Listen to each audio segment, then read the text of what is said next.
Most people in the world have never heard about Suriname, the most forested country on the planet. At least, for now it is. We are heavily threatened by logging and mining. To conserve and protect it, it is important that the world knows about this beautiful country, and even more so, that the people of Suriname realize the beauty that their own country beholds.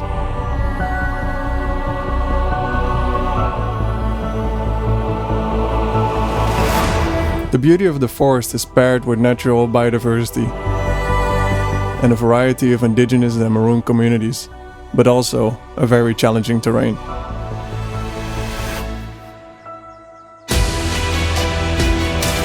Several expeditions have been executed to the remote areas in Suriname. However, little of them have ever been properly filmed.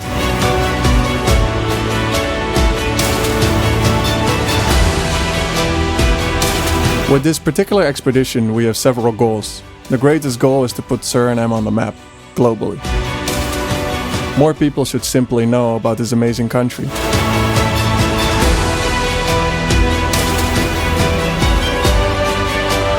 A way to do this is to set a world record. In this case, we will be the first people who have ever traveled the full length of the Coppename River, from one of its sources all the way to the sea, by kayak. In the past 12 years here in Suriname, I've been fortunate enough to learn a lot about the jungle, the wildlife and its plants from a variety of locals and indigenous and maroons.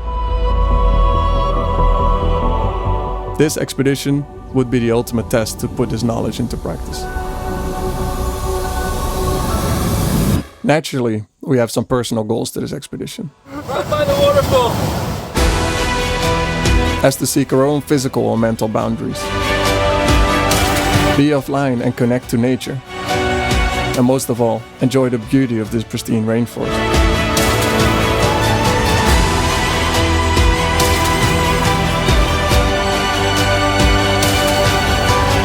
But our greatest goal is to capture the beauty of the Surinamese jungle and to share it with those who have not been able to see or experience it themselves.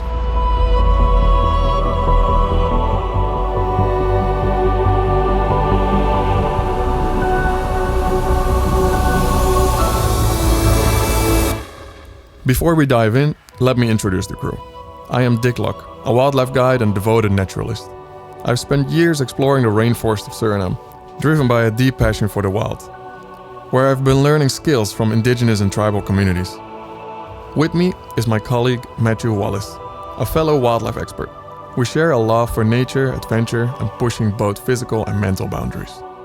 Joining us is Ash Dykes, a world-class extreme adventurer who single-handedly crossed Mongolia's Gobi Desert, walked the full length of Madagascar, and tackled many more challenges in remote regions around the world. And finally, there's Jacob Hudson, producer and cameraman, not one to shy away from 50-kilometer mud runs. Jacob's role was far from easy. Participating in an expedition is one thing. Filming it while off-grid and with limited charging options is a whole different challenge. He carried more than just a lens. Together, we had a clear mission to set the first official Guinness World Records for the fastest ascent of Suriname's two highest mountains, Julianatop and Table Mountain. But above all, our main objective, to kayak the full length of the Coppename River, one of Suriname's most remote rivers, from one of its sources all the way to the sea. The plan for our trip is to fly from the city. We're gonna go on land near the base of Julianatop, and we're actually gonna kayak from the source of the Coppename River all the way back to the sea, which has actually never been attempted before. So we're trying to get some stuff underneath the chairs. So it's gonna be a challenge. If we actually need to jump, we need to work our way around it, get our stuff from under the chairs and also throw them out. So hopefully we can find a proper landing spot. And we're about to start.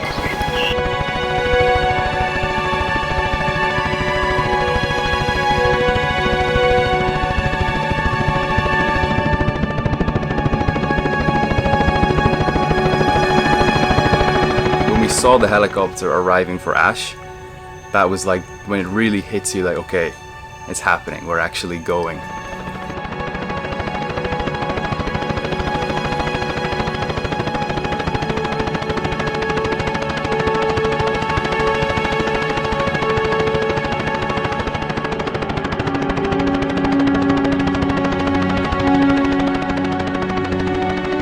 Follow the river with the helicopter, but with the helicopter you cover ground so easily you barely have time to watch. And I could feel the pilot also thinking like, okay, we only got a couple of minutes, you know, we only got like 10 minutes to search for a spot, otherwise we got to go to the other one. And eventually we found a different spot. I was like, okay, I think we can do this. But the pilot was like, no, I don't think I can.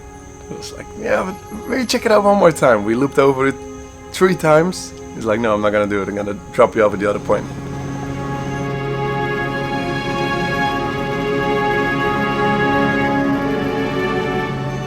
And we got there, and as soon as we hovered above it, we see these massive splashes in the water, and it's like capybaras going into water. Like, yeah, man, this is it. I mean, look at how much wildlife there is. We haven't even landed yet.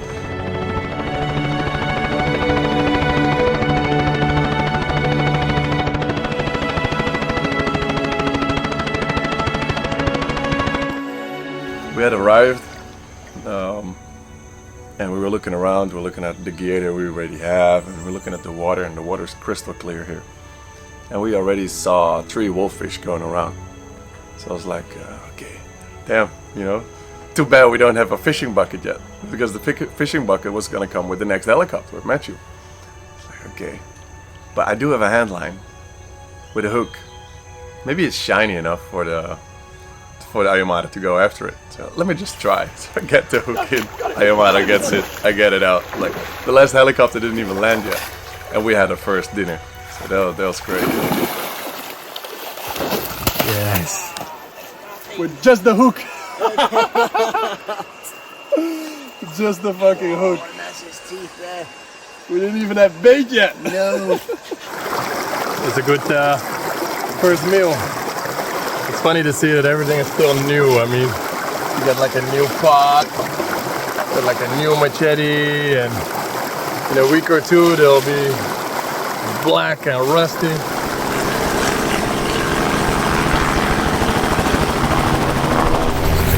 The last one. Matt has arrived. Oh my god, it's so cool! All the little creeks in the swamp and everything. It's like we're in Jurassic Park or something.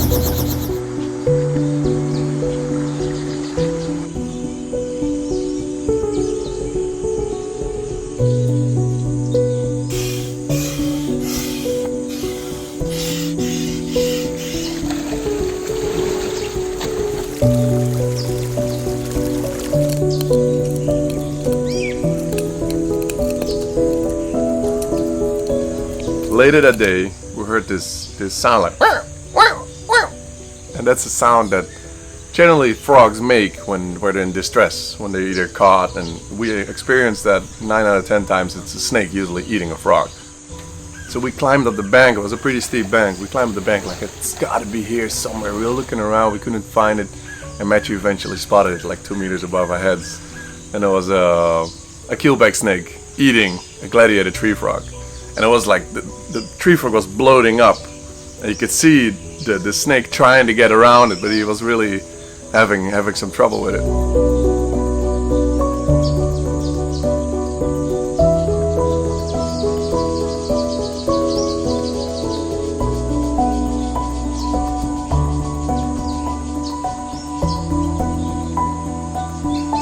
We decided to go for a little paddle just to explore the surrounding area. And we actually saw a family of capybara with 4, maybe even more babies.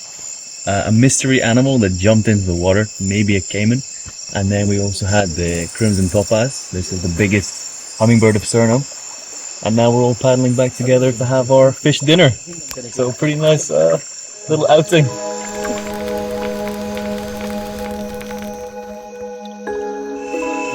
First meal of the trip. Pretty good, right? Thank you for our dinner, Dick. Yeah.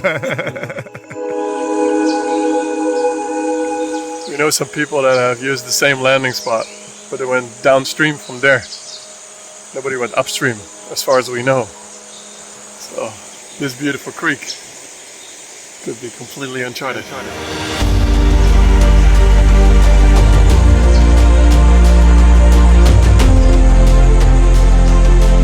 Getting some more obstacles now.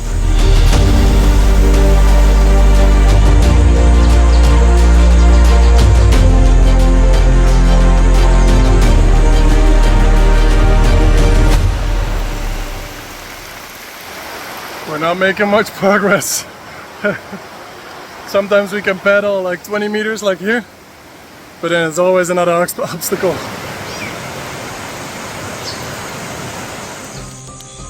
Just found this dying poison dart frog.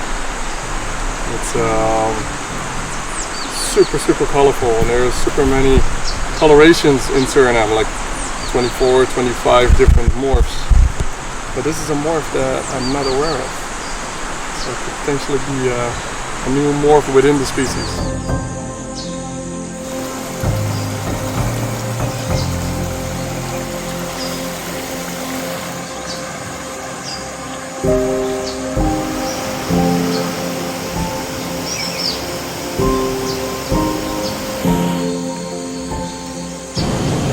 Got it? Yeah, man! Hey! No way! Hey, what you got, man? Just got ourselves lunch right by the waterfall. Nice! Whoa, I got a big chunk out of his... I think piranhas are gonna go with him. Wow! Right next to the waterfall.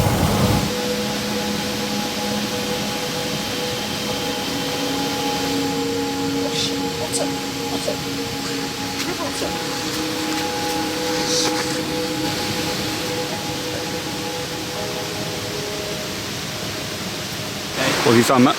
Okay, so this wood is called Ingi Pipa, and to me it smells like really strongly of a food that I like. But I want to see if Ash thinks it's the same. But really, take it to your nose, Take close, it in. and like, take a good smell. Take a good smell. That's like manure. Shit. It's called shit wood. Shit wood. Oh, It that smells stings. terrible. I feel betrayed. It smells so bad. It's a wood. That's feral. It's terrible. Ingi Pipa.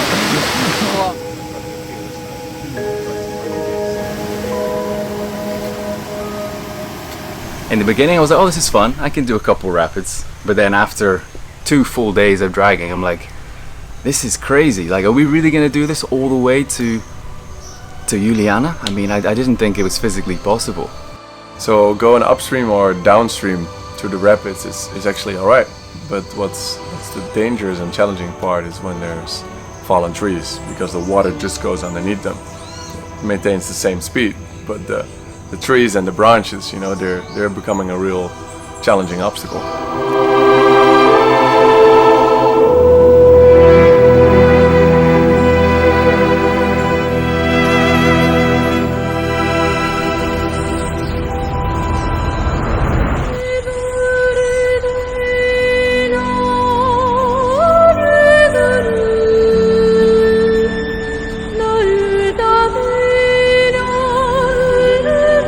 Had so many fallen trees, so many obstacles, so many little rapids, and they were getting worse, they were getting higher, they were getting more dense. And we saw this little rapid with 2 or 3 fallen trees over it. We're looking at it like, is this the moment we got a portage again? Let's check what's further ahead, just so we don't portage everything just around this tree and then we have to do it again 20 meters later. Climb onto these rocks, and there's kind of a rock shelf that goes like this, and is actually giving a really good view of the obstacles ahead. And while I'm standing there, I see some like shimmering light in the distance and what looked like water. And I say to Dick, like, it's probably like a 5-meter waterfall, and I look at him like, it's just another rapid. It's like, yeah, we have to portage it probably, but it's not 5 meter, you know, you're exaggerating a little bit. And then we went further up, and then I realized he was looking up way more than I was. I was just looking in front of the corner. He was looking past the corner, and through the leaves you could see the water moving down. It's like, wait, you mean the thing after that? Yeah, there's like a big waterfall. It's like, okay, let's go check it out. Fuck! Look at that! Holy shit, it's huge! Like directly in front of us is a 10 to 15 meter waterfall. Holy shit! How the fuck are we gonna open that?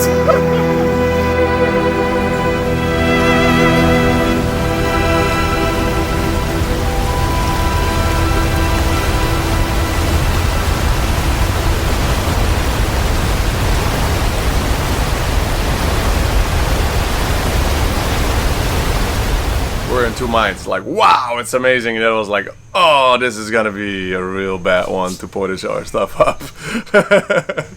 So it was something that was really cool to see, but also a really big obstacle.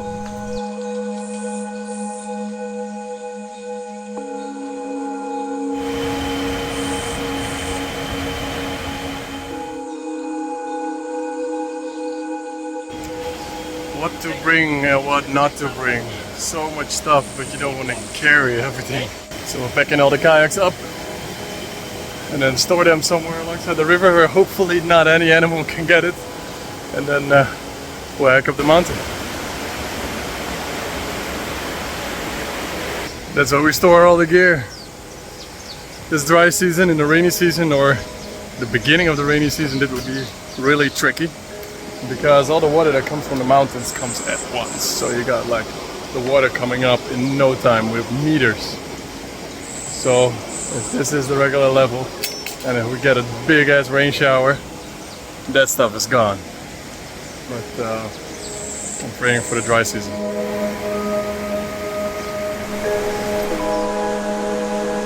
The moment you put your backpack on, it's like, whew, that's quite weighty, you know? This is healthy. Yeah? Super bitter. You won't like it. You can chew on it if you want. But it's super healthy for anything that you have. They used to use this against malaria. But also if you have any kind of disease, if you have internal problems, this is... What's it, quinine? Is it quinine, the malaria anti-repellent? Quasibita, they call it here. Oh, okay. You mind putting this in the top? In my zipper here?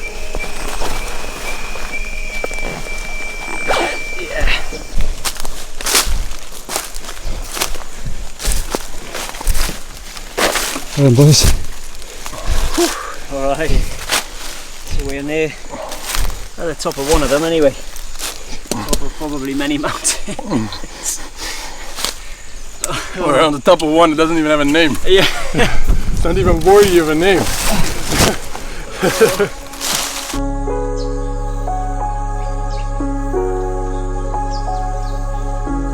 So luckily we've not seen it yet, but this is a perfect example of when you're hacking through the jungle, there could easily be a wasp's nest right under here. You hack through it, bzzz, all over us. And so that's why you've got to be super situational aware for when you're hacking through too. And that's why it's no fun for the person up front.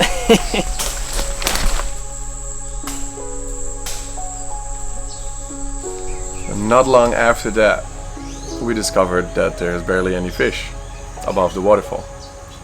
So fish was off the menu.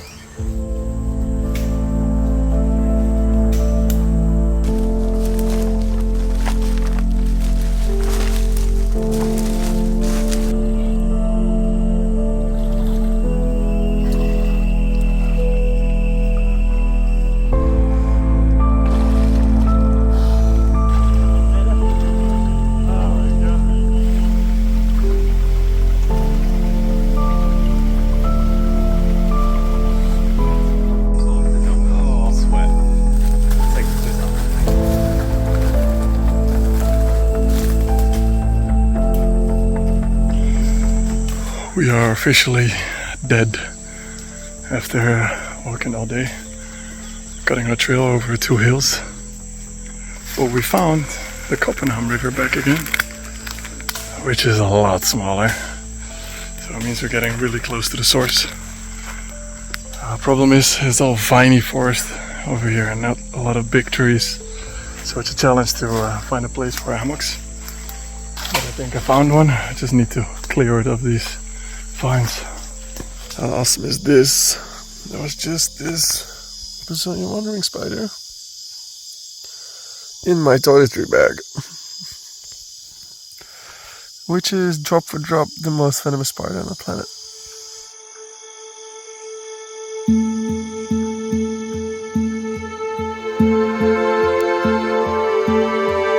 We're currently at the morning of day 5.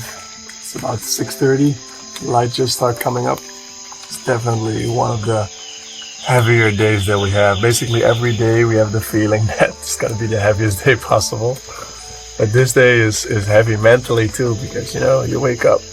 It's the first time we actually have to put on our wet clothes again. So everything is soaking wet. Everything is smelly. And it's not gonna be better from now on until we head back to the river.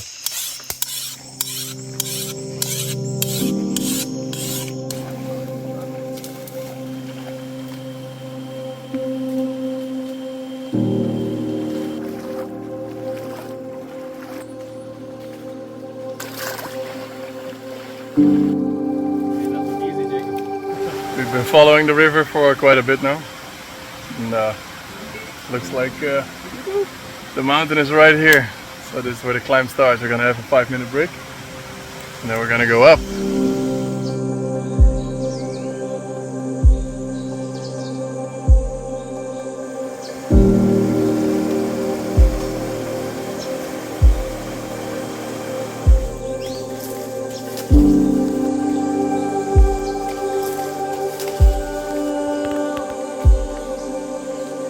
Join this little creek, and we're sitting there for taking a break.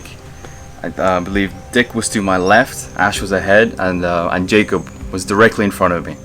And we're sitting there, and I asked, like, "Hey guys, you think we're gonna reach the source today?" And Dick was like, "Not so sure." I'm tired. Yeah, today I think was one of the heavier, if not the heaviest days.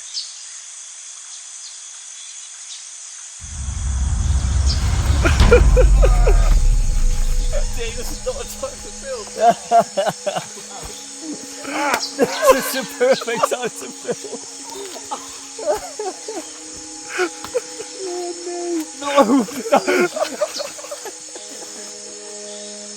Oh, there's so many on your back! Get it off me. Get him off. Ow! Ow! Oh my god! Oh,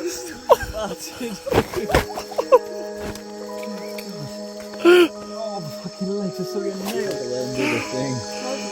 More army ants. The whole bottom is moving. Right under the hammocks.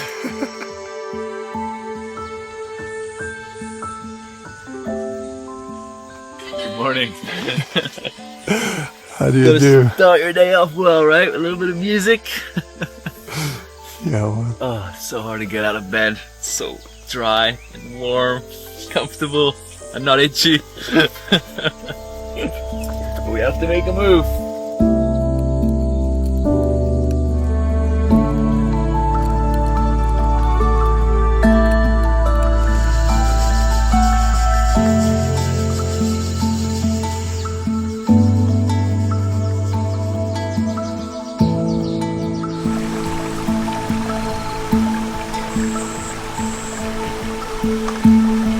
the Coppename River has many arms. So you have the left Coppename, you have the right Coppename, you have the middle Coppename, but you also have the middle left Coppename, the right middle Coppename. So there's lots and lots and lots of sources.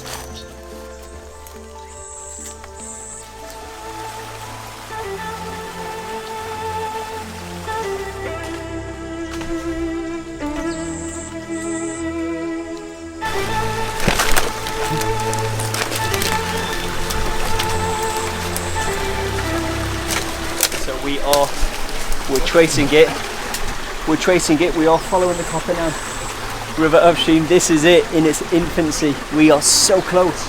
And this is my first time stepping over the Coppename River. Matt and I go downstream to follow that creek back to the main creek.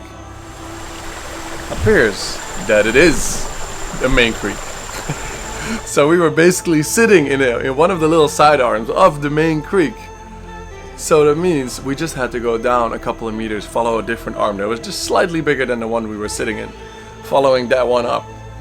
And within a couple of hours, I think within an hour and a half maybe, we had the source. Record, right? Source.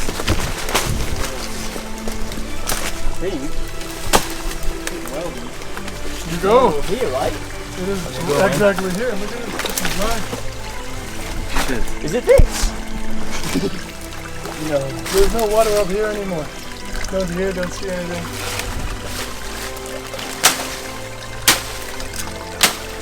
No, there's rocks, isn't it? From this rock. It's right here. This is it. This is it, boys. Are we sure? Yeah.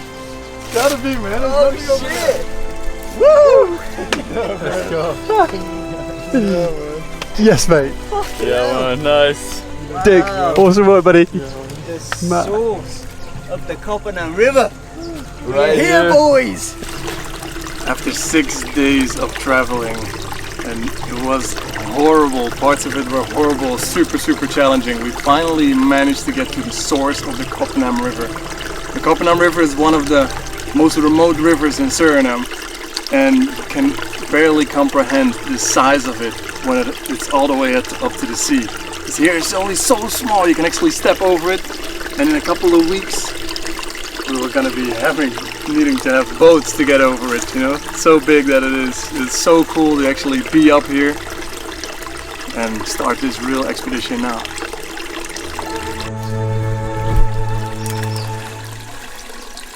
So we've got, this is our current location. This is where the source of the Coppename River is. It was funny because we were going up, and by this time we had only seen one snake during the trip, which was the day of arrival. And in the middle of the stream there was a small brown keelback snake laying there as well.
.8 miles as the crow flies.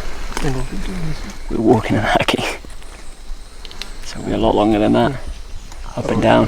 Very sticky down there in that valley. Very sticky. Look, I'm sweating. It is 7:45 in the morning. I'm sweating. This is all just The first habitat of different. Hey, this is a different climate.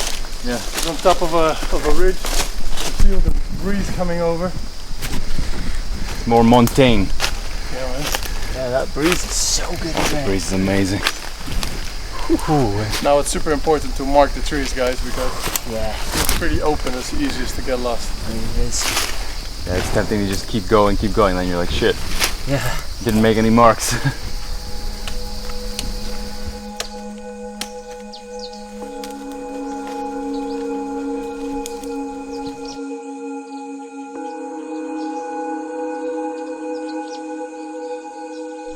And the larger webs that they make, they can even catch small bats. Yeah, little across birds, rivers, hummingbirds. right? That they. Yeah.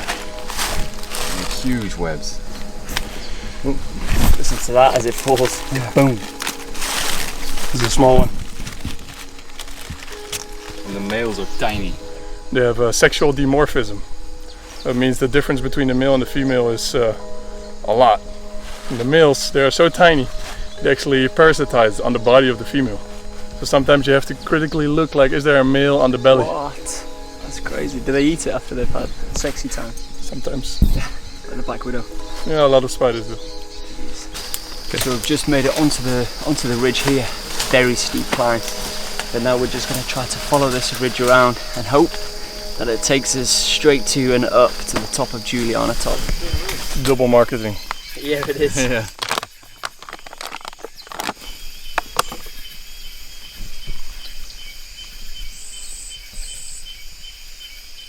That's gonna give us a good boost. It's cold actually. That's what we need.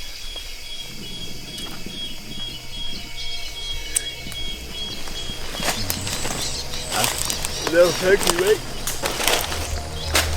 It's all going too smooth. Yeah. Nice open forest, and now we're faced with all these vines and elephant grass.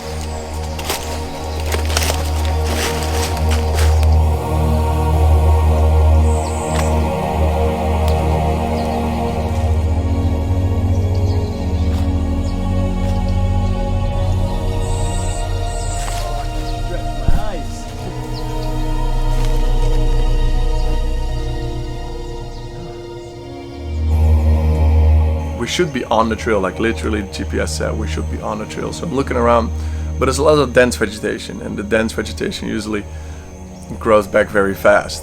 So even old cut marks from like 2 or 3 years ago, they're very hard to find. We just stopped by a big boulder, and it was either go all the way down and then all the way back up again, or try to make our way around the boulder to the other side and see what it's like. And so far, it's good. It's looking relatively clear from boulders, but I just can't really see this peak in front.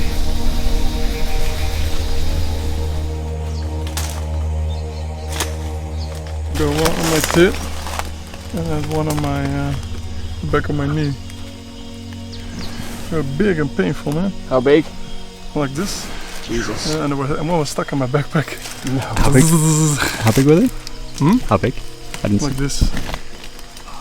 You guys didn't see them fly? We did. I saw them buzzing around, and we went well around. Yeah. Did you go Like through the it? bees, they won't be that bad, you know. They're like big bumblebees. They're always nice. Nope. Not this time. I probably stood in a nest. Tell me how clear it was over there. There we go. Yeah, that's a But this difference. is an older mark. This one is from a couple of years ago. Yeah. Maybe 10 years ago. And And this one is from like 2 years ago. Wow. Quick water stop. but we need to go this way. I'm following it around like this.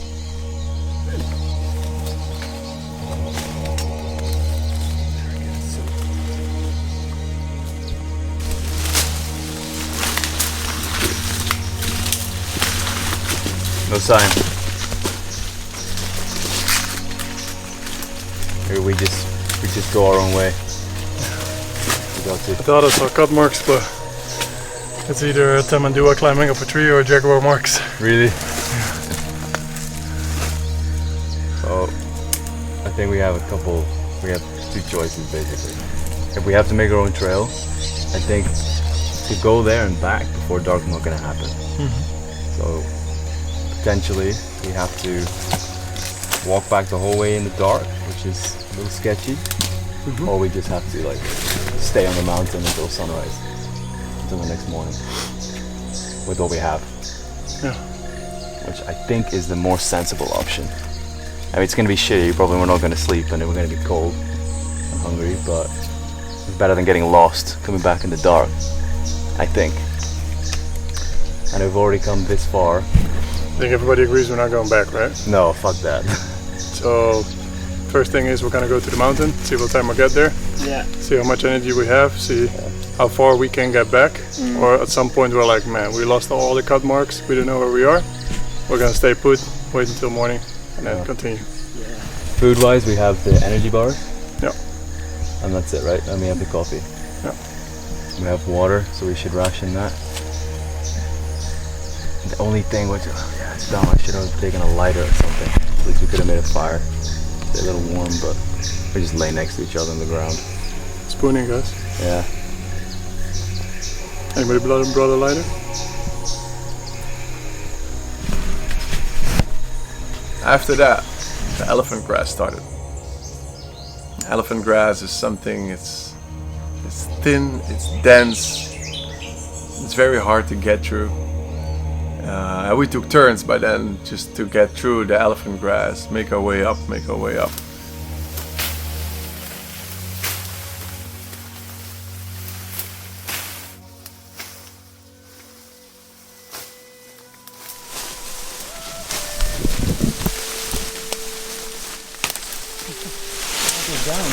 Yeah.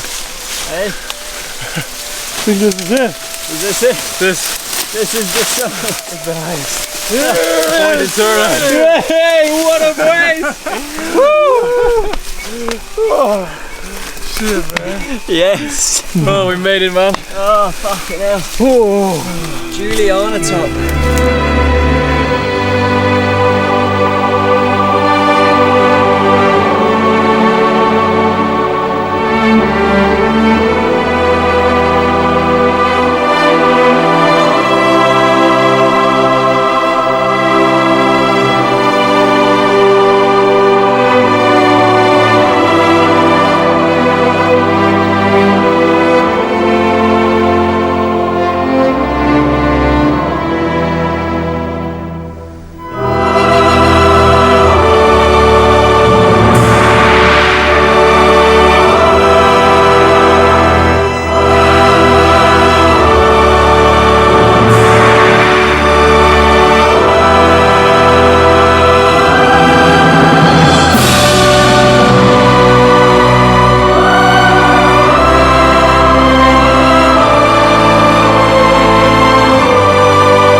The summit was a little bit of a anticlimax, and the reason I say that is because it's not like there's a clear peak, and also there's basically no view. How are you feeling, Dick? Tired, but satisfied. Finally, we've been struggling for a week to get up here. It's literally day 7 now. Now our journey can begin. Still alive. Yeah, it's kind of a mixed feeling about this one. I was really excited to get up, and now that we're here, I'm just glad we can tick it off and head towards the sea. That was a bitch, that last section. It was horrible. But yeah, we made it. Another objective ticked off the list. We knew the view at the top was not going to be great, but it was simply horrible. We arrived at the top of the mountain, but you can't see anything. You're literally still in the middle of the elephant grass. We had to make our way in between the elephant grass to be able to sit down a little bit. That was rapid, the last sort of, from the beginning really. Oh, gee whiz. I don't know how many kilometers it was, but we covered a lot of distance then. We had boulders, we had the jungle, we could feel like the humidity down at the bottom, then we could feel the breeze, and it's teasing you, that is, because you're like, oh, we're getting closer, but we're nowhere near close, and we've still got to push on. Then we had elephant grass, and then we had a field of bamboo whilst we were fucking scrambling through, sort of bouldering through, hacking whilst climbing up, and it was just pretty brutal. Matt's cut his arm up pretty bad. Small price to pay to be here. Small price to pay. But you know, we made it, Julianatop. So that's now the source of the Coppename River. That's the highest mountain in Suriname. From this point we make our way towards the sea, which is north. How you doing, mate? Good. We finally made it. This whole day has been an absolute slog, but we finally got here. Matt and Ash and Dick have all put in an absolute shift up front whilst I've been there filming, but we have got here as a team, and I think everyone's done a fucking insane job, so well done, boys. Thank you, man. Yeah. You too, doing all the filming. Question is though, for the records, did it take us 6 days to get here, or did it take us 7 days? I think I would probably say it took 6 days to get think the speed record is 6 days. The first day was arriving. First day arriving. True, yeah. Yeah, second, that's when you don't start the clock when the athletes arrive on the track, right? You start it when the gun goes off. That's true. So we just summited the highest mountain in Suriname, and now we're gonna have a energy boost before we head back down the mountain.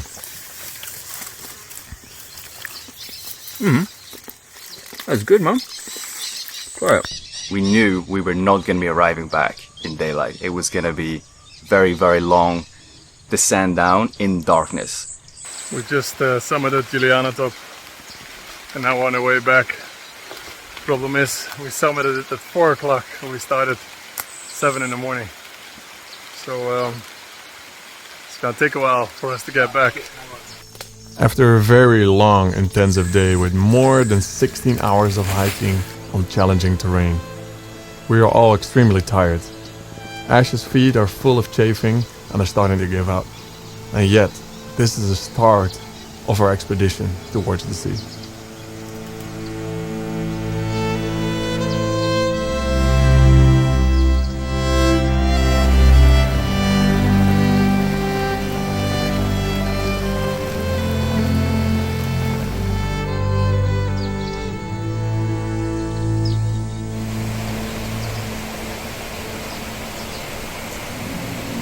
Back at the kayaks. Yeah, this is where we stored our gear.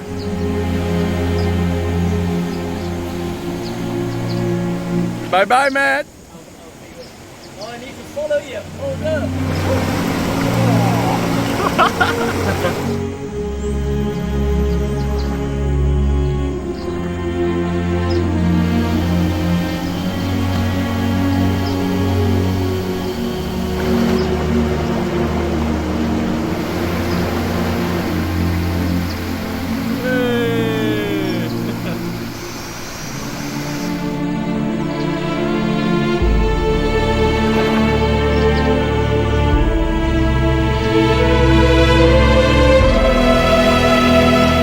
Stuck here in a rapid and I wanted to get out, but there's a little problem. There's this big guy right next to me where I actually want to get out.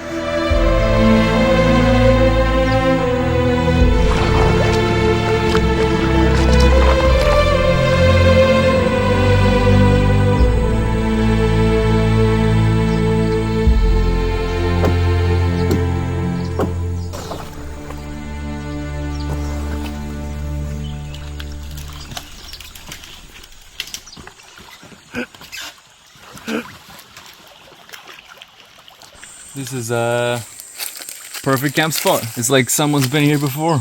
Seems like a lot of people have been here before. But it's just a natural kind of clearing in the forest with a shitload of trees. Really nice gully up from the river. And I think we're gonna camp here tonight.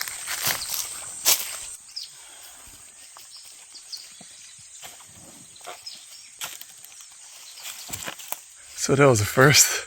Like, everybody's always warning about wildlife peccaries, and here called pingos. And they were right here. And we're like, no, we'll just film a bit. No, they're coming our way. Like, nah, they're not coming our way, That's only when you actually hunt them. So, but then they start coming towards us, like all of them. Yeah, they're coming. Oh, they're actually coming. Yeah. So we're like retreating a little bit, like, okay, shit. Are they actually coming, or is it just like a mock charge? Until they're like coming straight for us, like within 10 meters maybe. So we went lower towards the kayaks. Go, go, go. Yeah, they're actually coming.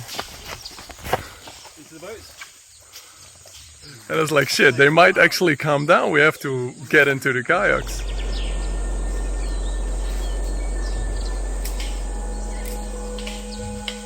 Now I suddenly realized what was different. The moment probably the wind turned and they smelled us, that was the moment they were like, shit, we gotta flee. And the gully that we're using to get up onto the land here is the gully that they probably used to get in the water. So So I don't think they were actually fleeing from, they were actually charging us. I think they were actually fleeing from us and going into the water to get away from us because they didn't see us, they smelled us. And the moment we came back up again, they saw us and then they ran. So it is a beautiful day today. It's also, the sun is already out and it is still super early, so it's gonna get scorching hot today. And today we're just going to the junction of Table Mountain. So for now we've been going downstream on the Coppename River for a while. But now we have to go at least, say about 15 kilometers upstream on the Witiwatra Creek, or a different name is also Stone Creek. And that heads towards Table Mountain. So we're actually gonna climb Table Mountain, but we first gotta head all the way there before we can actually start climbing it. What you got, Matt? We have made it to the junction of Witiwatra Creek and back to Coppename. Now we're gonna head upstream towards Table Mountain on the next 15 kilometers. So yeah, another milestone complete. Reaching the junction was a really big milestone and super exciting for me as well, because my favorite place in the whole of Suriname is Table Mountain. For me, one of the major goals of this expedition was to climb Table Mountain, because I've tried 6 years ago from a different angle from the Table Mountain airstrip towards the highest point, which was about 16 kilometers as the crow flies, which we did not manage. And me and Dick were so obsessed with getting up Table Mountain, because we've been there before, we know how amazing it is, that we were gonna make it happen no matter what.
Somebody else said there's a massive boulder wall.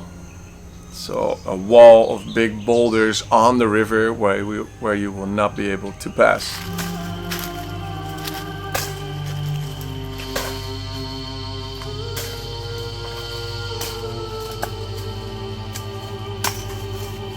So we're currently making a trail towards a possible portaging spot. It's long, really long. So we're trying to follow this ridge because every time we go down we end up at the boulder valley again.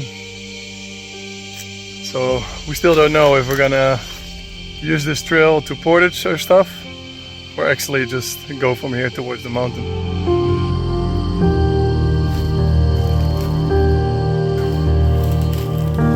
So whilst Matt and I were making a trail, the guys packed the kayaks up. So not just a regular hike we're gonna do. We have to portage everything up. And the hike is about half an hour. Uphill, downhill, uphill, and then a little bit flat. So they're a little bit awkward to carry, and they're on its own already like almost 25k. Then we have the food barrels. We got our own backpacks, so we all got to be walking 2 or 3 times and then set up the kayaks up there. It's almost a day job with the making of the trail. But, we're gonna get there.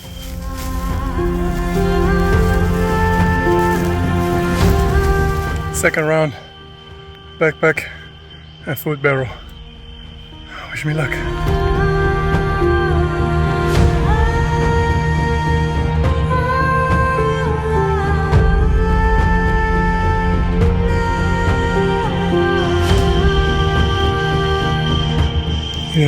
2 days, 3 days.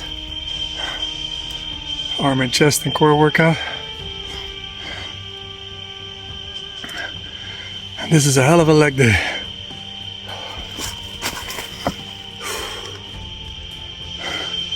We thought it's gonna be like an hour or something. It's definitely misunderstanding.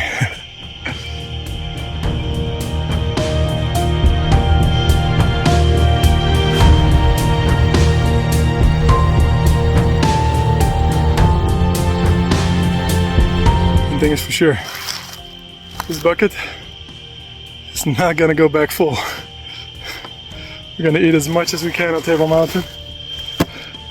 So this fella is 10 kilos lighter. How you feeling, Matt? Dead. I think that was the second round. It was so much harder than the first because the kayaks, they have only shoulder straps. And it felt like mine were different lengths because the kayak was like moving like that on my back. And I didn't know what to do with the barrel. I was alternating with it being on my shoulder and then like hugging it and then one hand. And I was just stumbling my way to the finish. It took me like, over an hour. And I'm just trying to recuperate a little bit before we get going in the kayaks.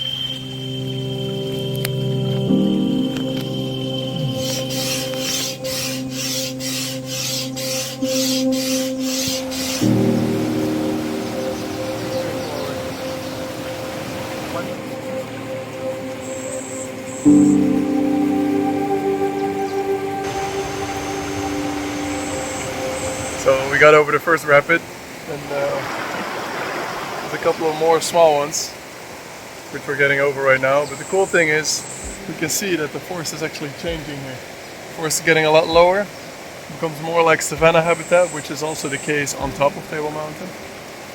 So hopefully this is one of the last rapids and then we'll get smooth water. We're doing well. It's a good morning. We're productive.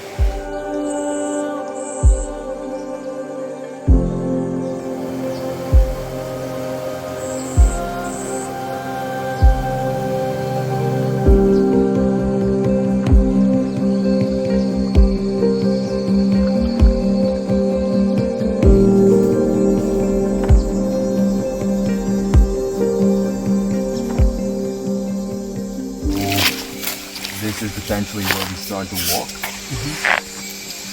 What we're gonna discuss was, would you like to go immediately today? Which means we would be on Table Mountain most likely tomorrow. Or we stop for today and we start again tomorrow. But in my opinion, it's a bit of a waste because it's not even midday and I think we pack our energy's good, right? We go today. Yeah, we get to the base, and we start the climb in the morning. Yeah, exactly. Yeah. So we can pack all the kayaks, we can lighten our bags as much as we can, and then we push. It's like 4K until Northridge, and the forest looks pretty flat, pretty doable. I think that's the right call for that. Yeah. We're discussing the same thing. Yeah.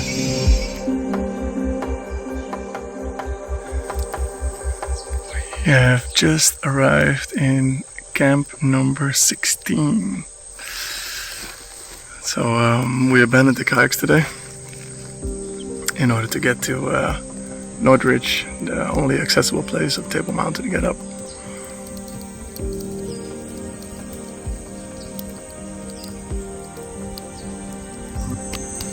So what's going on?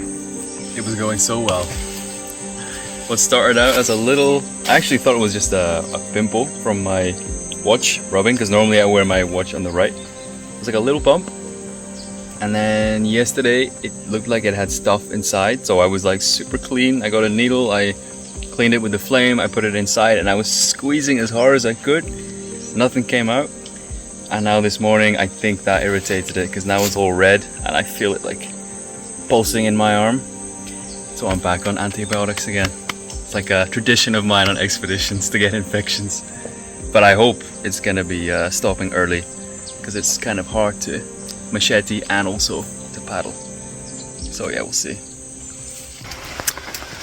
Good morning. It started raining this morning. Still raining a little bit. It's not helping for us to pack away the hammocks. Usually, I mean, I always shake out my boots, but I didn't think to shake out my gloves. First hand sliding in, and I don't know what, but it stung me right here. It's your right hand, right? Yeah.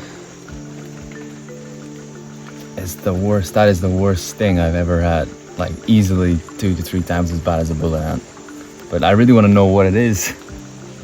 My initial reaction was a scorpion or something, but wow, it's a good sting. Found it. It actually got me twice in the finger. I was putting on my gloves. I didn't shake them out in the morning, and we actually had a lot of rain, so I think he went inside thinking it was somewhere nice and dry to hide. And yeah, he stung me. These kind of things can really ruin your day or potentially even end an expedition, so I got lucky. Pain is going down, no bad reaction, so fingers crossed I'm gonna be alright.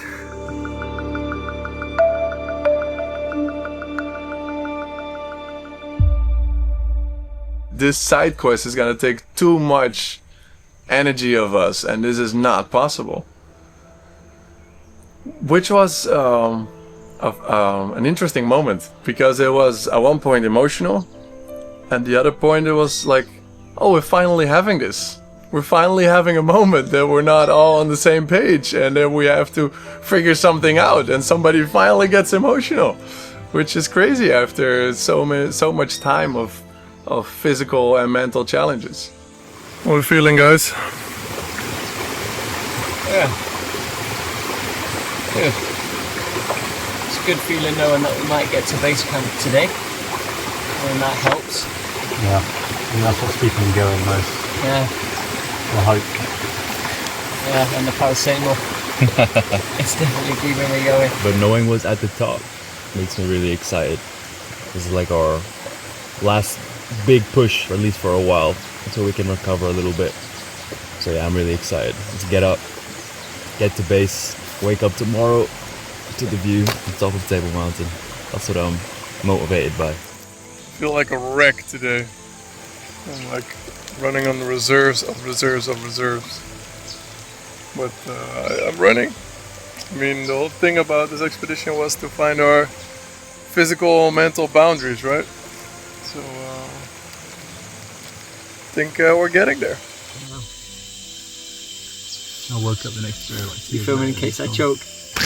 Oh, what got Ash? Was it the caiman? No. Jaguar? No. It was the paracetamol that he tried to swallow.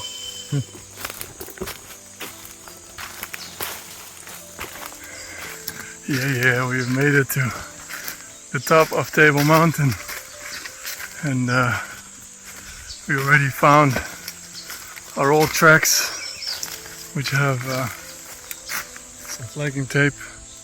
So from now on, it should be peanuts. Hopefully within hour and a half, we'll be at base camp, where we've stored some food from about 3/4 of a year ago. Canned food and a kilo of peanut butter. So we're really looking forward to.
Wow!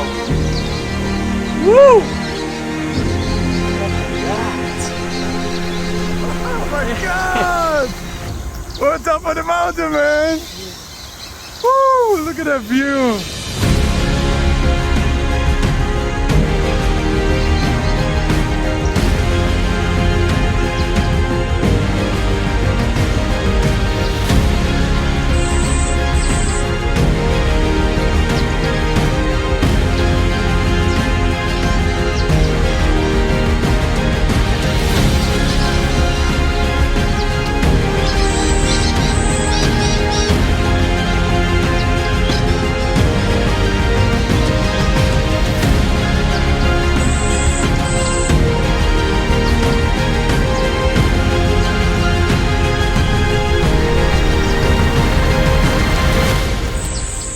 Tonight we're gonna eat like kings. Oh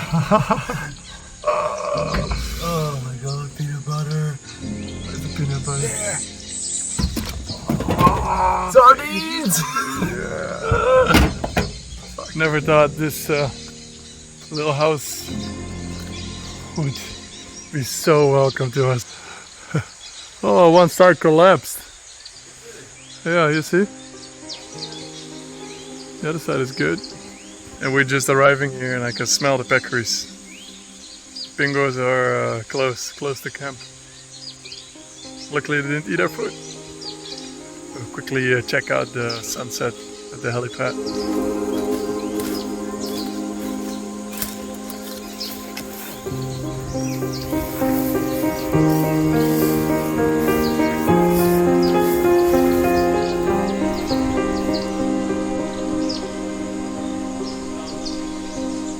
How we doing, guys? So fucking good. Amazing. A lot better now. Round 2.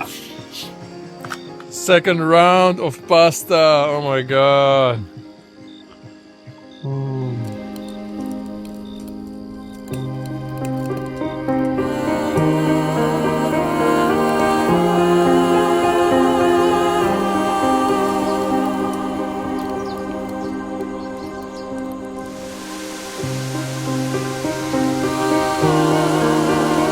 It was really a relief to get up to Table Mountain and being able to stretch our eyes and have a good view sitting on top of the massive waterfall.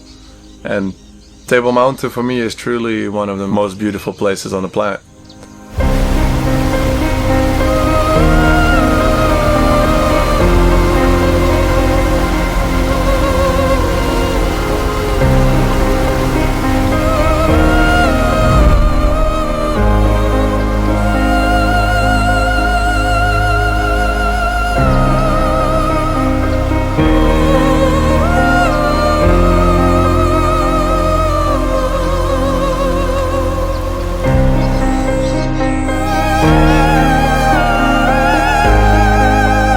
Exactly what we're doing, man. We are feasting is what we're doing.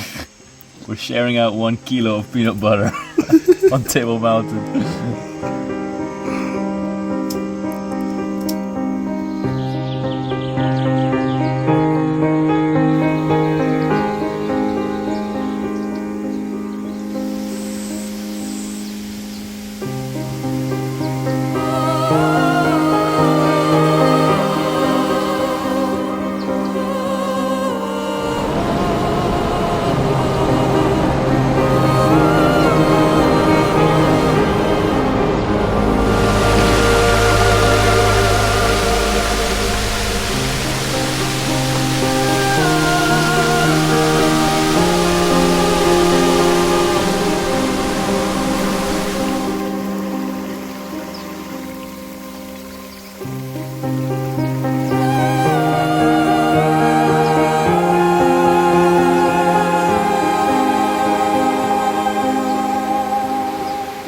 Morning guys, so we are heading our way up Grace Creek in the hope to reach East Ridge, and from there we're gonna continue along the edge of the mountain to hopefully reach the highest point, which is 1,060 meters.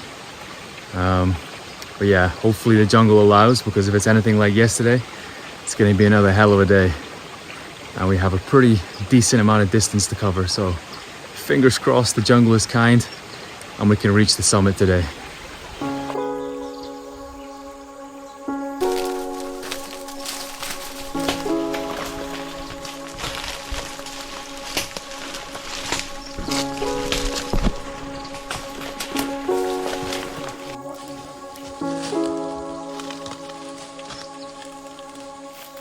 People get confused when we say we only covered, say, 2 or 3 kilometers in a day. But what you don't appreciate is that a lot of times we have to go through this. And this is horrible. I mean, you can't charge your way through that. You have to cut every single strand and it's pulling you back. Ash is doing a great job up front, but painfully slow. Literally step by step. But yeah, we're getting it done.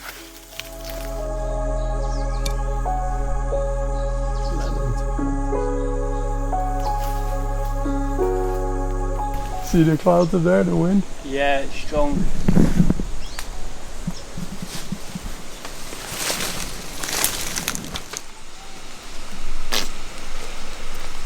I'm just very demotivated.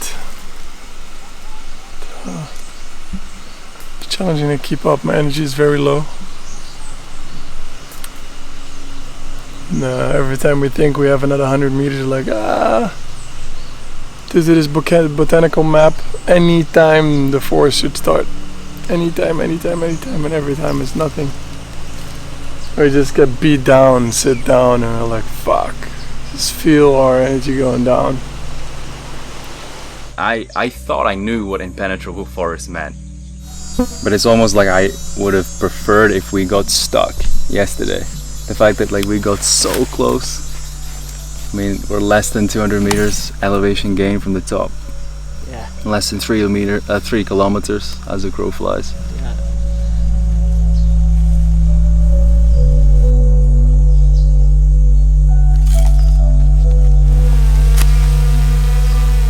That just gave us nothing. We just saw more of the same. Can't see any difference. Yeah, you know, and there might be a difference. It might be different, but you just don't know. So the decision is like, do you push on and cover 300 meters a day, 400, 5 if we're lucky, every day till we get to the summit, and then we've got to account for those days back. So it could be 4, 5, 6 days from this point here to the summit and back here, and we've got a hell of a journey back to get to base camp with no charge. Water I think will be fine because we know there's water beyond there, but we don't know anything about going that direction. It's already very dry being the dry season. And then food, we've got enough for 2 nights. Full bars right here. What are we gonna ask? We're gonna ask if he has any knowledge whatsoever of a way to the summit from Grace Falls. Grace Falls. And I want to know what the possibility is like to walk from East Ridge on the edge Yeah. to the top. Yeah. Because maybe we push on one more time or we find forest and we can get to East Ridge. Yeah. And then still, you know, we're at East Ridge, we're going to the top and then it's bamboo. again shit again. Yeah, It's true. Kan je me horen?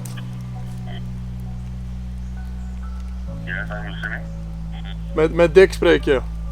Ik ben nu op Tafelberg. Hoi, hoe is het? Goed. Oké, ik heb een vraagje. Je bent naar de top geweest van Tafelberg, toch? Ik heb op 100 meters trappen. Omdat je bent niet soort van champion, toch? Die champion op 100 meter had ik het niet bereikt. Met door die bamboe, zeg maar. Het pad was er wel vanuit Cayman Tree. Je weet waar die orchidee aanplant is, toch? Nee? Wij zijn vanuit Grace vallen gekomen. En we proberen nu naar East Ridge te gaan. Maar het is heel erg dicht begroeid. Nee, het was moeilijk. We gaan maar daar voor ons ook. Daarom zeg je, op 100 meter na konden we die toch niet bereiken. Het was vreselijk onbegaanbaar. Oké, dat is perfect om te weten, want dan... Maar je moet rekening houden, je moet wel rekening en voorzichtig zijn als je daar gaat kappen. Die chimpini is gevaarlijk, hij schiet terug als je op kap. Ja, klopt. Ja. Dus dan moet je wel voor, en hij is vriendelijk scherp. Ja, klopt, ja. Aboe, is goed. Dan weten wij genoeg. Thanks voor de info.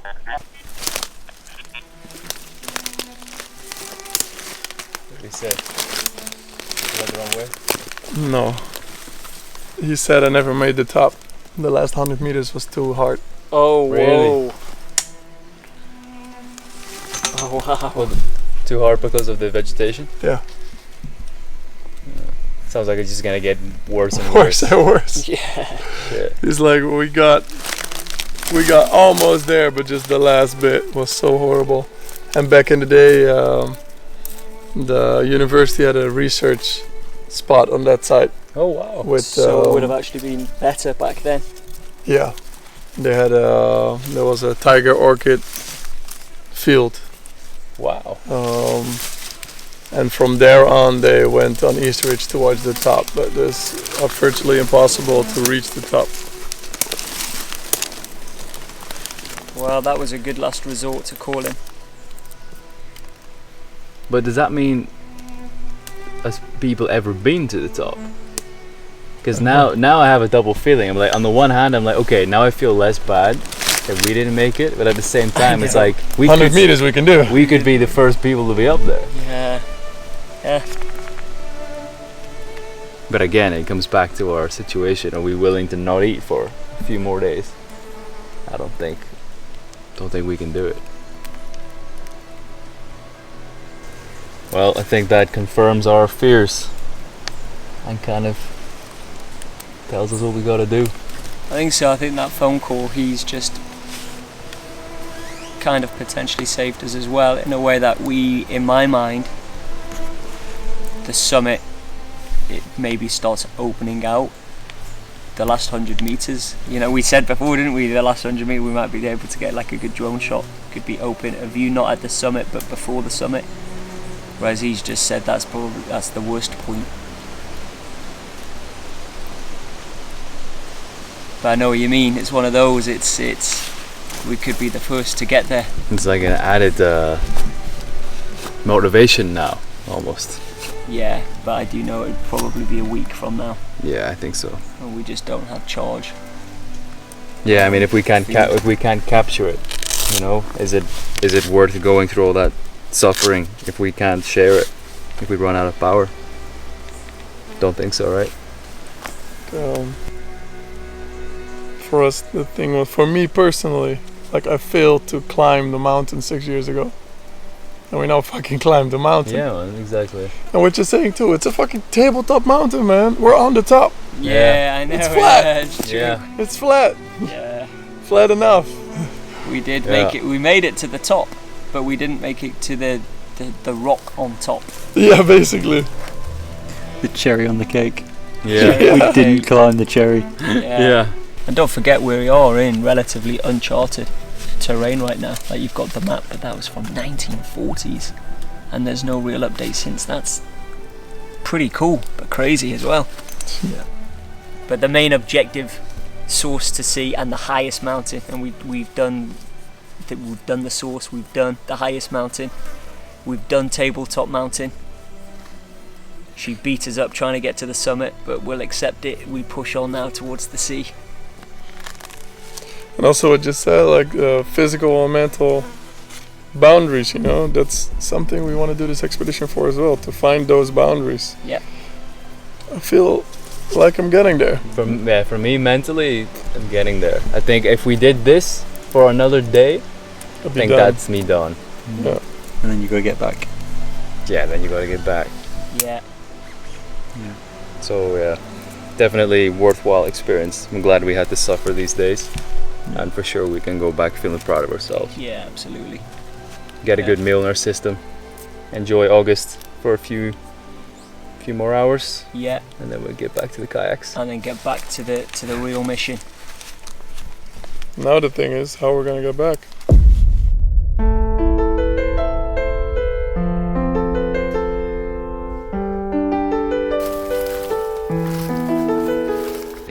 It's really nice to be humbled by the jungle. You know, you can't achieve everything, and it's something for the future maybe to try again.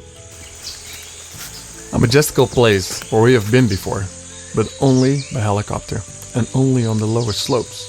Apparently, the higher part of the mountain is even more challenging. Unfortunately, we didn't make it to the official summit, However, there was simply no alternative, and we're running out of food and energy. Despite the circumstances, I think we're all relatively satisfied with the results. That was a good start. First hour and a half we did towards the edge of the mountain. So from here it's downhill. Found the tortoise! Look at that. Been through a lot, it's got a lot of scars on his body. Oh. And this is a male, because he has the little dent at the bottom so he can actually fit on the back of the female.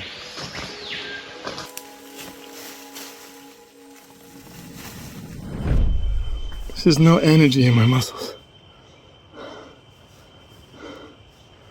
I've never been this drained in my life. The plan now is to do the last, I'd say the last really big push of the expedition. Me and Ash just packed up all the kayaks. We've got kayaks and the remaining stuff in our dry bags.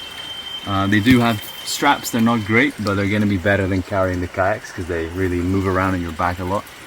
So now we're going to head back up the hill, back to our camp, and once we make it there, life is going to be infinitely better.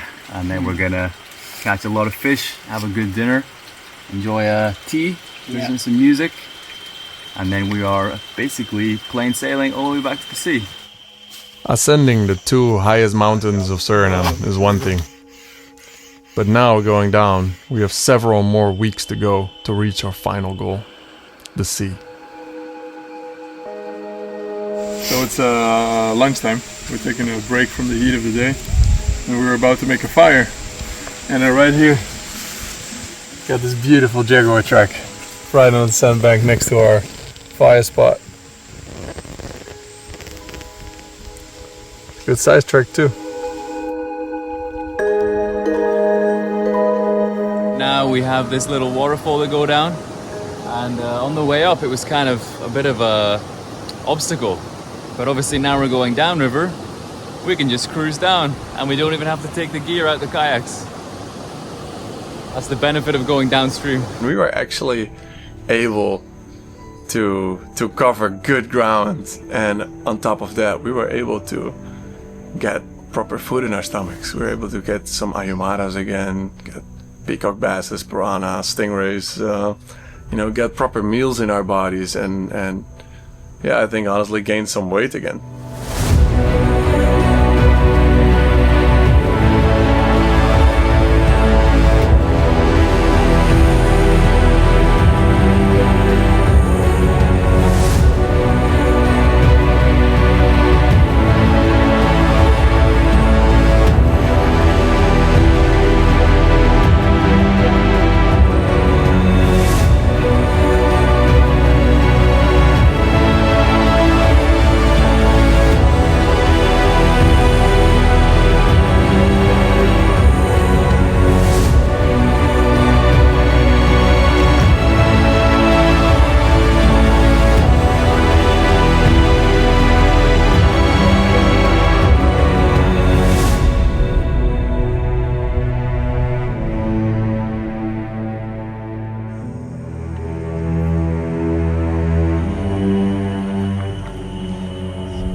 We have got some Cecropia tops. They have been cut into nice pieces. There's a nice fire.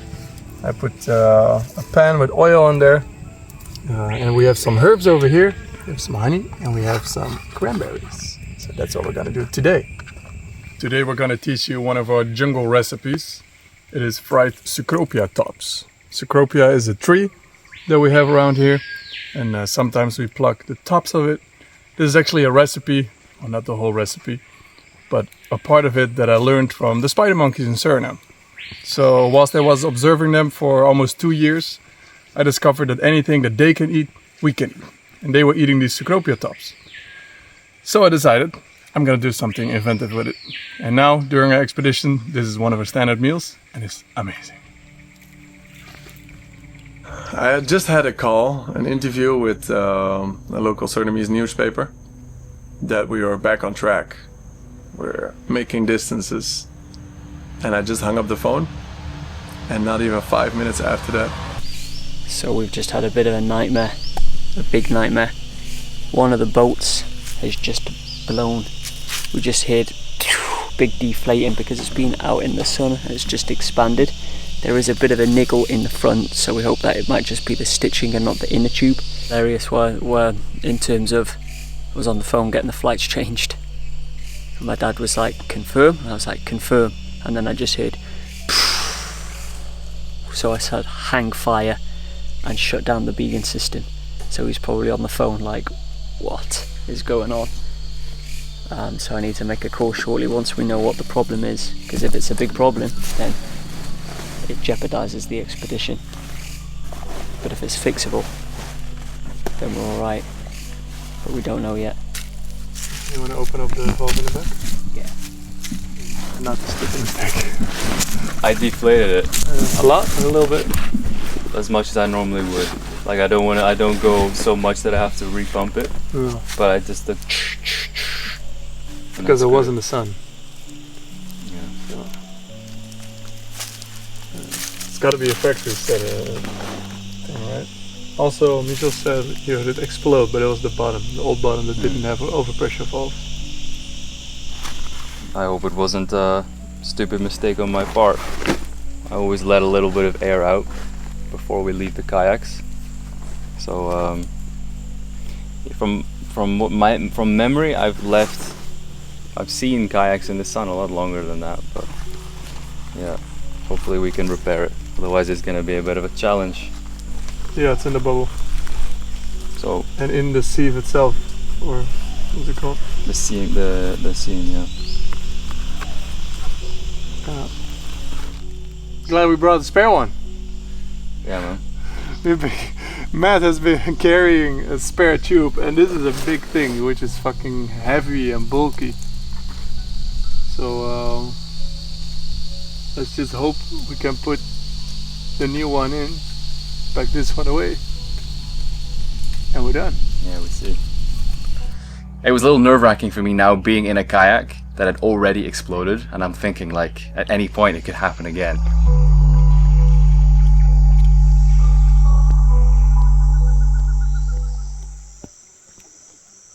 Myself and Dick were discussing like, man, if you were to design a river, an area to see jaguars, it would look exactly like this, because the river at this point was more narrow.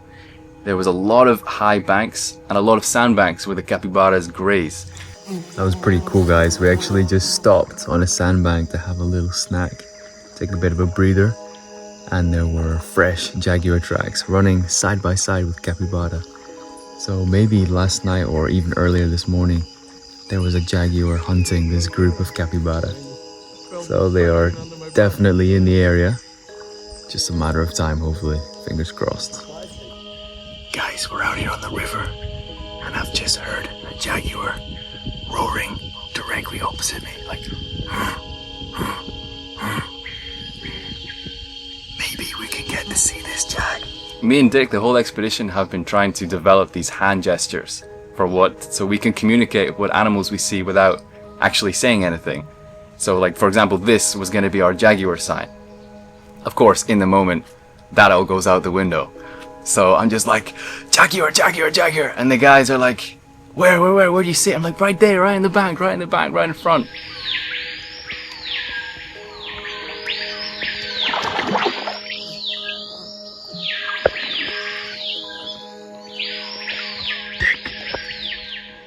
Jaguar! Got it! Jaguar! And a fucking good sighting too, oh my god. He start coming back, he's just looking at us. A little crooked ear. We got videos, we got photos. This shit is fucking amazing, oh my god. The Holy Grail. Oh, by far, my best jaguar sighting ever. Amazing! Oh my god, I so badly wanted to see one during the day.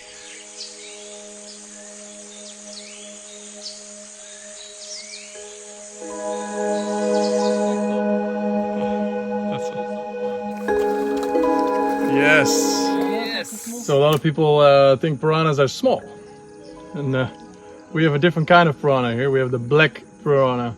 The black piranha gets a lot bigger than the also famous red-bellied piranha that lives in the Amazon River. So all the rivers that are connected to the Amazon River have the red-bellied piranhas, but Suriname is actually basically an island. It's isolated, doesn't have any connection with the Amazon River, and has some different species. This guy has massive teeth, and for us it's a way better dinner than the small red bellies.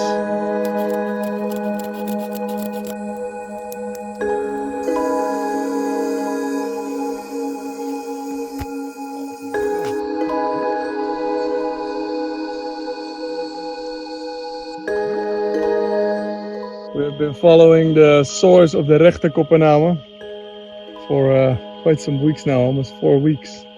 So this is a big moment where the linker Coppename is actually joining the rechter Coppename. And it has a lot more water than our previous river. So it's getting a lot wider, it's getting a lot more impressive. It's probably gonna get a lot more boring too. So from now on it's a couple of days downstream to Vespassi Bridge, and from there it's another 3 to 5 days to the sea. So somehow it feels like we're closing in on the end, but it's still yeah, a good week to 2 weeks. But we're getting there. It's almost 7 o'clock. We've been on the water now for about an hour and a half. And this is just my absolute favorite time of the day. Like, the sun is slowly coming up. You can hear the forest waking up. There's literally birds everywhere. The water is so incredibly smooth. The temperature is really nice and comfortable. So this is for sure one of the most amazing moments of the day.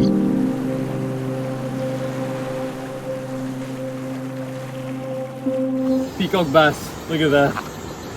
Got a huge mouth in the front, which they use to swallow basically anything they can. Really hard head.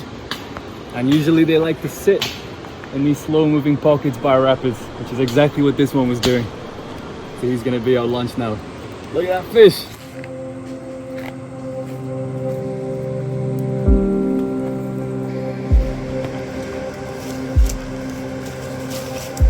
How is it, Matt? Amazing.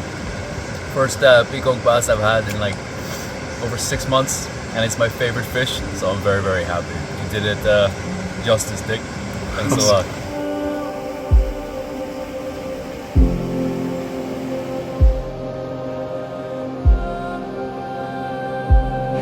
Guys, we just had probably the best sighting I have ever had of giant river otters in my life. There's a little rapid right here, and there was a group of 6, all with fish in their mouths, clambering over the rocks. That was so cool to see them in the rapid.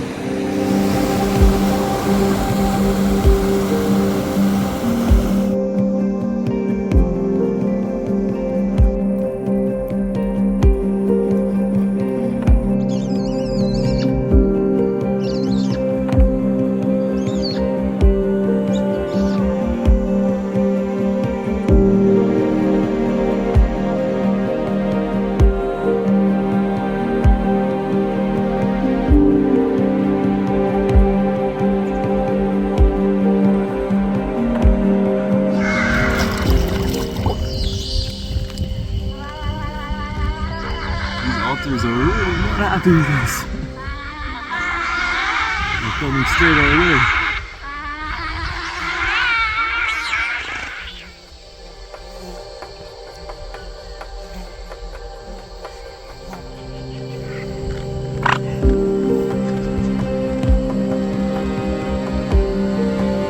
One of the challenging logistical aspects of the Coppename as you go down towards the sea is the fact that the banks get very steep, as you can see on both sides. So we actually struggled to find somewhere just to take a break to get out of the sun today. So the camping spots are gonna get harder to find, but Dick managed to get a fire going. As you can see, at the end of this log here, there was actually giant river otter evidence as we arrived, which is really cool. And he's cooking up some coppename tops, and then we're gonna make some mashed potatoes. So we're making it work. Feel like a giant river otter now.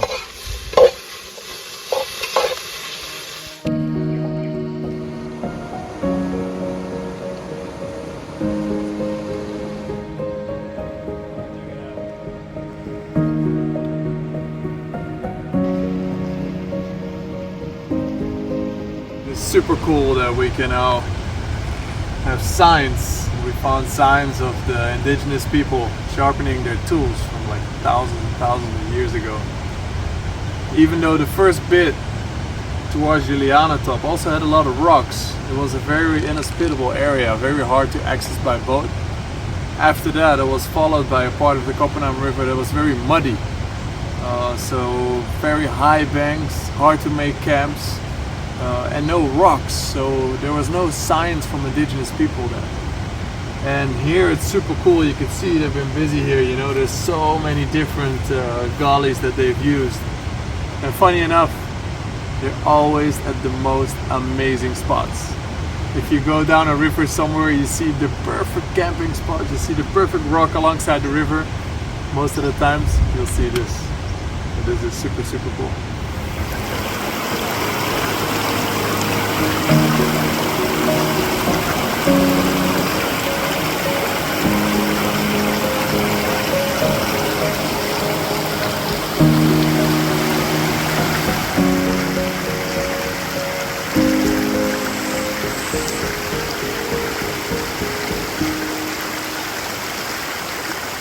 What's up, Matt? We have just arrived in civilization. There are buildings with roofs and presumably people. The first sign of proper habitation in over a month.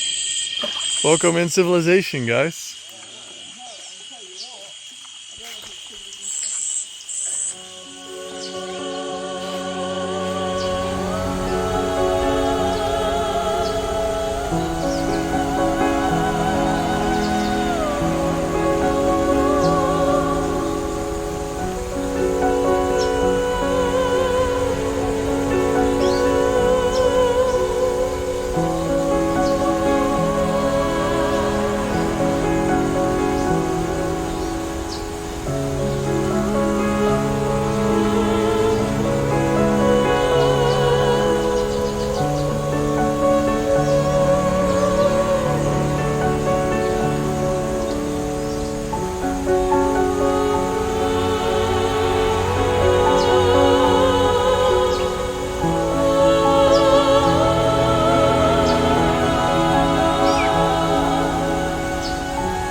Very short stay at Fungo. I mean, we've been looking forward to arriving here for a while because we really expected to have someone here, you know, to speak to, someone at least around.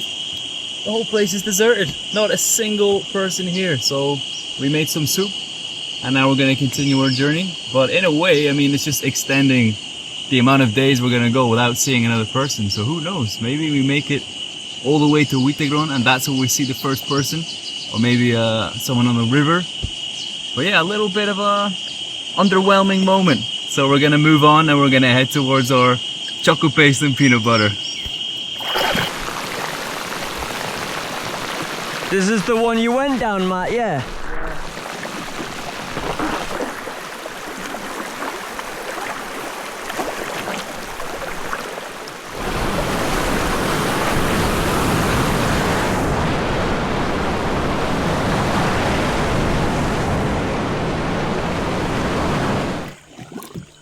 A boat! There's a boat coming! A boat! The first people! Oh shit! Okay, let's see what this is.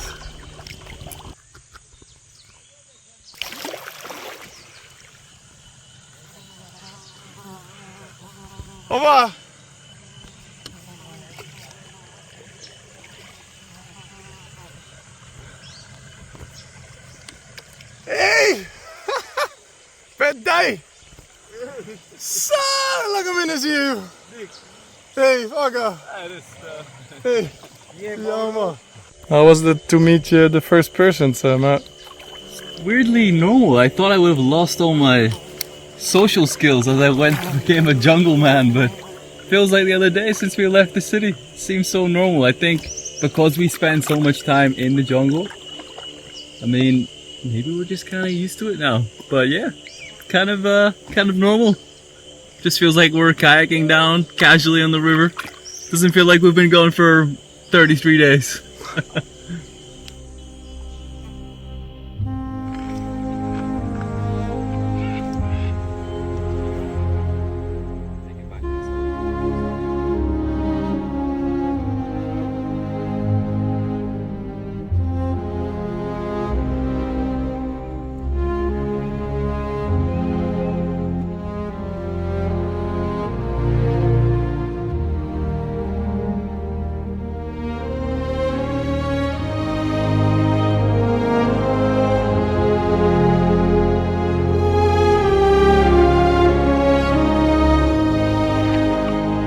Civilization!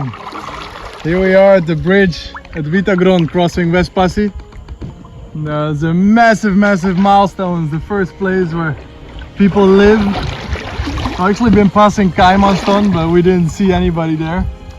And we're gonna spend the night here. Look for some food.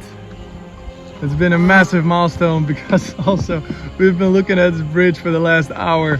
And we've been going since 4 this morning, so we're sweating our asses off. It's very hot, and I can't wait to get in the water and eventually out of the water and get some good food in us. It's crazy.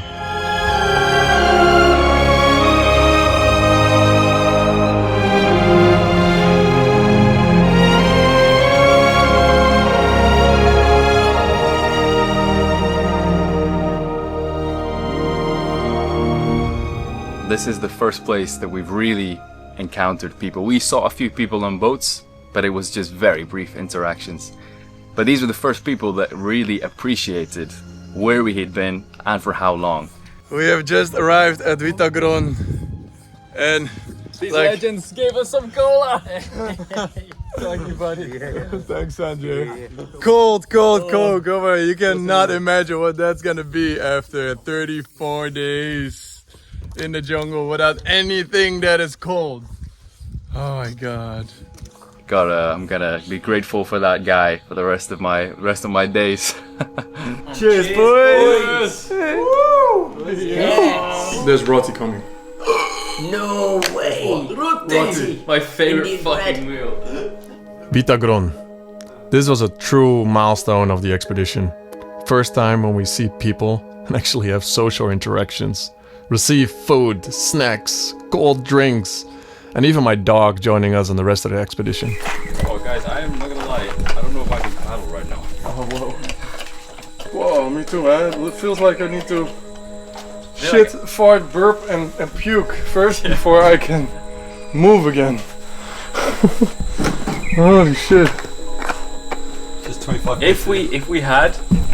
Okay, Jacob, if we had another month now, how would you feel? Happier. Yeah? How many weeks could you do from now and enjoy it thoroughly? 2 or 3. 2 or 3. Ask him that 2 days ago. You can barely do another 5. And he's like, get me a helicopter out of here.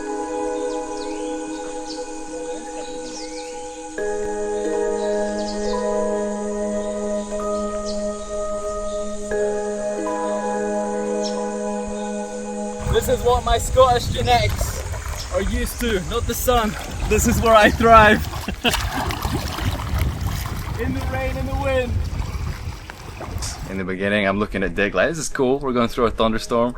And then there's a little bit more lightning, and then there's a lightning strike just on the other side of the river, and then it's like, is this brave or are we being reckless? Yeah, it seems like the worst of the storm has passed. You can see, I think the epicenter is moving this way. There's still some flashes going, but I think the danger is past, because there was a point where we're thinking like, is this a little reckless? Well, it's okay, we can go, we can have fun in the rain. And then suddenly there were lightning bolts like hitting the water around us. So we moved into the side, But now it seems like it's past and we can continue on our way, hopefully relatively safe. But I think we all had an amazing time. Just Dick's boat almost sinking was a bit of a problem, but everything's gonna be good.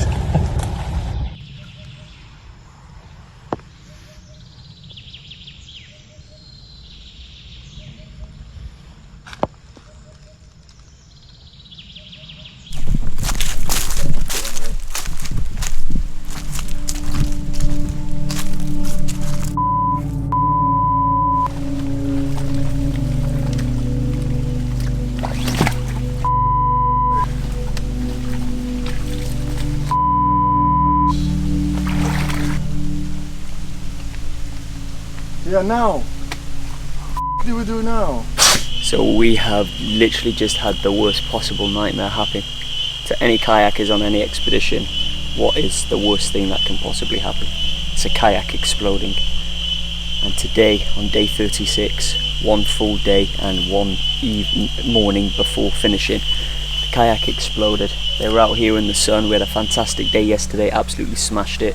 Arrived into here about 4:30, slept for a good 5 hours, woke up at 10 AM. We're packing up, getting everything ready, kind of rushing because we can see the tide's dropping and we need to be following the tide. And we just hit poof. Are you serious? The last day?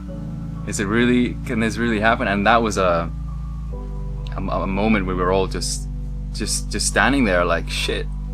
What are we gonna do? I mean, we have 4 people and now 3 kayaks. This is our second option, which is teaming up. Luckily, oh my god, luckily we were able to drop stuff off yesterday. Holy shit, yeah. If we had to bring everything, no way that will fit. So now Matt and I are gonna team up. We're gonna divide the rest of the stuff over the other 2 boats. We gotta do it with 3 boats to sea in the heat of the day. And we're late. And we're late, man. We woke up this morning and I woke up with the first sun in my face, like, oh shit, the kayaks. I went out, depressurized all of them, was like, ooh, that was close. And then, like an hour later, the water already dropped like over a meter. So we're late, we only have a couple of hours. This is the whole tides, there's no rhythm to it, there's no pattern. There's nothing to take into account, man. So how's it going, guys? Pretty good. It's cozy in here. Going well. The tandem kayak is a bit of a beast, actually. Yeah, it is actually. I'm getting very familiar with Matt's feet, but other than that. But I do feel guilty for you guys because you're carrying all the weight. Yeah. No, we're doing alright, man. Yeah, we're doing good. Listening to music. As long as we're going downstream, it's pretty easy. Well, guys, as you can probably see and tell, I am extremely tired. Basically haven't had a proper night's sleep for 3 nights now, and we're about to pull an all-nighter to get to the bridge by tomorrow midday. As of right now, we still have 50 kilometers to go until the Coppename Bridge, and I'm running on 0 sleep and I'm extremely tired, but the motivation is there, and I'm pretty sure as soon as this tide shifts properly and we can ride the momentum, I think we can smash out a lot of distance very easily. So fingers crossed, we're gonna make it, and we're gonna manage to stay awake. But we have plenty food. I have an adventure meal already prepared, so we're probably gonna take that in a couple hours. And I have a bunch of other snacks at my feet, so we have the fuel to make it. I just hope we have the energy upstairs. So I'm gonna be relying on no normal coffee to get me through these long nights. I'm dribbling everywhere. What's going on, guys? Having our dinner on the kayaks. I'm gonna have some chili con carne that we made earlier. I got some chicken curry adventure food that I've been craving since day 1. We're on day 35. You want some food in the kayak? You hungry? What's up?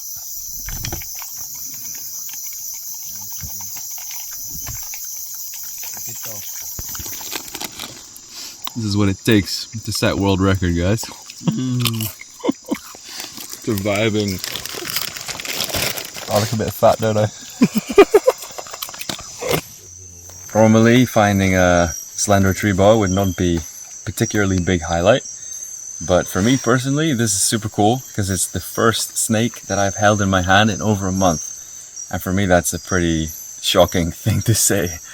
But it's actually a super cool one. Dick found it just maybe 20 minutes ago on the river, and we decided to bring it here to make some shots. And you can see it has almost red eyes, which I've never seen on a slender before.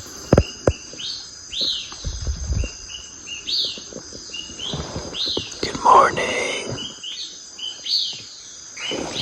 Ash, mate, how did you sleep? You know what? I slept pretty good for the first hour and a half. And then as soon as those 10 million mosquitoes hit us, there was no more sleeping for me. Paddled till 4 a.m. Slept an hour and a half to 2. It's now 6:20 in the morning. We've got an hour and a half to wait before we can continue downstream.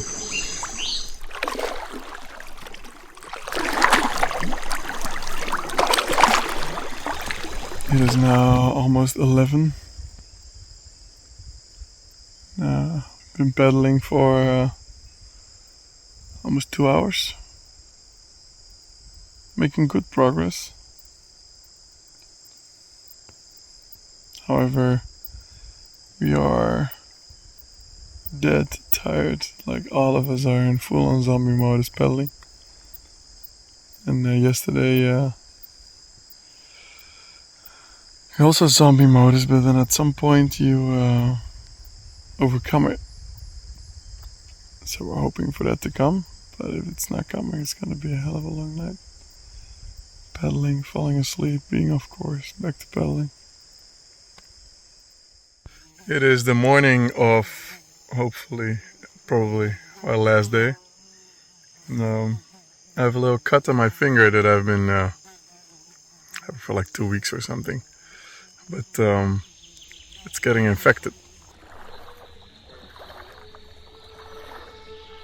The final stretch towards the Coppename Bridge, I think, was one of the harder sections of the entire river for me personally. I mean, I really felt that my brain was just being fried. The temperature, it was cranked up to a level that for me personally, I just hadn't experienced before. It's genuinely like kayaking in a sauna.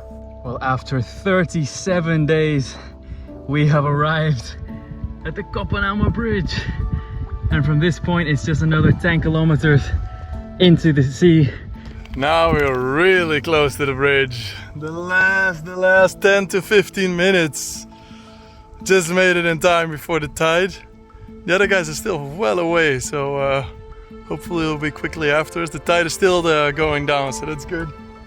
I can't wait to get in the shade. It's so incredibly hot.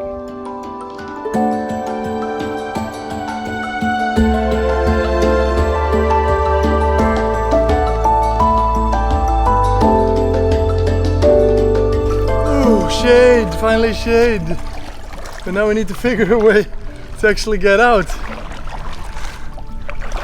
A mad new place around here, but mad is well behind us.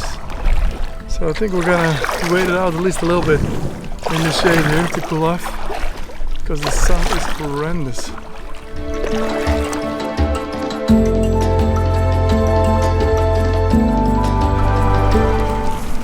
1, 2, 3, 4, 5, 6, and kayaks.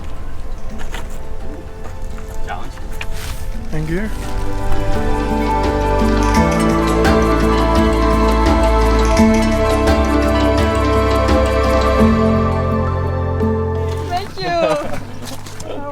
Good, a little skinnier than last time you saw me. Indeed. 5k is good. 5k is Yeah, good. we just got told. So we can go. So we gotta go now? We can go now. Fuck it.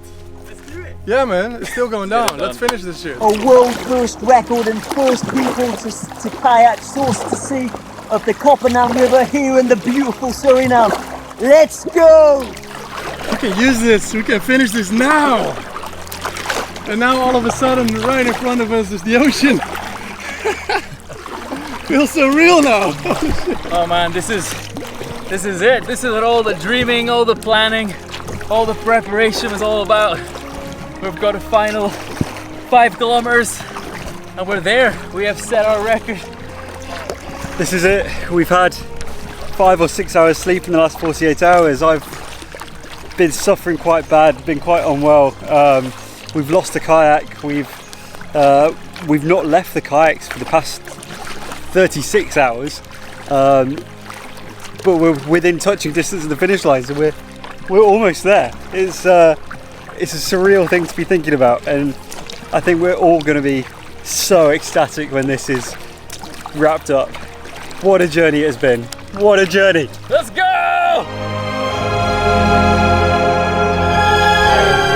7, 6, 5, 4, 3, 2, 1. Yeah! Woo! Woo!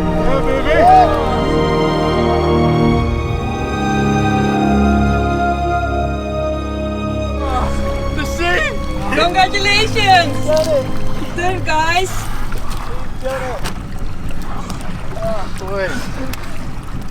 Hey, man. Oh.